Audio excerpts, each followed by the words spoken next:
Hello मित्रों, मेरा नाम है देवेंद्र और आज हम बात करेंगे रहीम दास के दोहों की। ऐसे दोहे जो इतने प्रसिद्ध हैं, जो व्यक्ति के जीवन में सुधार ही नहीं लाते बल्कि उसे जीवन जीना भी सिखाते हैं। तो आइए हम बात करते हैं उन दोहों की। Let's get started. तो पहला दोहा है, धीरे धीरे रे मना धीरे सब कुछ होए, माली सींचे 100 घड़ा ऋतु आए फल होए। यानी जब आप अपने जीवन में कोई काम करने जाते हैं तो आपको उसमें पेशेंस रखना पड़ता है। यही इस दोहे में कहा गया है कि धीरे धीरे रे मना, पेशेंस रखिए। ऐ मनुष्य, धीरे धीरे ही ये सारे जो काम हैं वो होते हैं। माली सींचे 100 घड़ा ऋतु आए फल होए।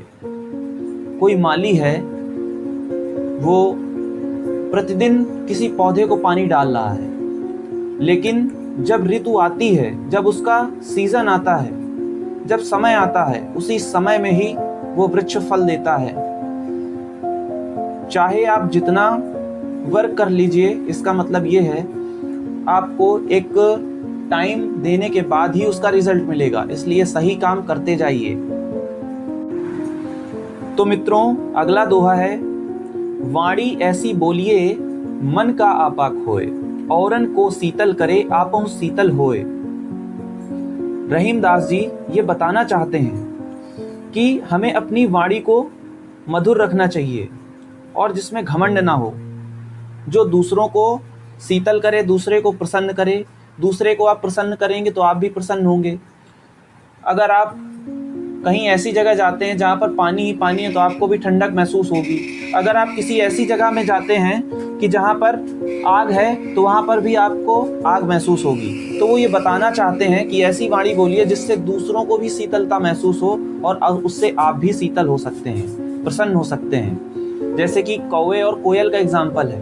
तो कौवा देखिए काला होता है और कोयल भी काली होती है, बट दोनों की वाणी में फ़र्क है।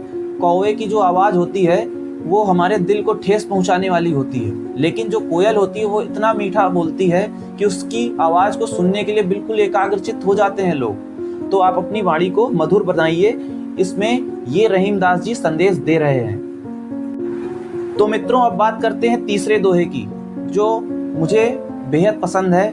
रूठे सुजन मनाइए जो रूठे 100 बार, रहीमन फिर पोइए टूटे मुक्ताहार। इसका अर्थ ये है कि हमें सुजन अर्थात अच्छे लोगों को अगर वो रूठ गए हैं फिर भी उन्हें बार बार मनाना चाहिए, क्योंकि वो हमारे भविष्य में एक नया बदलाव लेके आते हैं और हम अपने मन को उनके माध्यम से मोटिवेट कर सकते हैं। इसलिए अगर आपके द्वारा वो किसी न किसी कारण से अगर वो रूठ गए हैं तो उन्हें फिर से मनाइए, और चाहे वो 100 बार भी रूठ जाएं तब भी उनको मनाइए।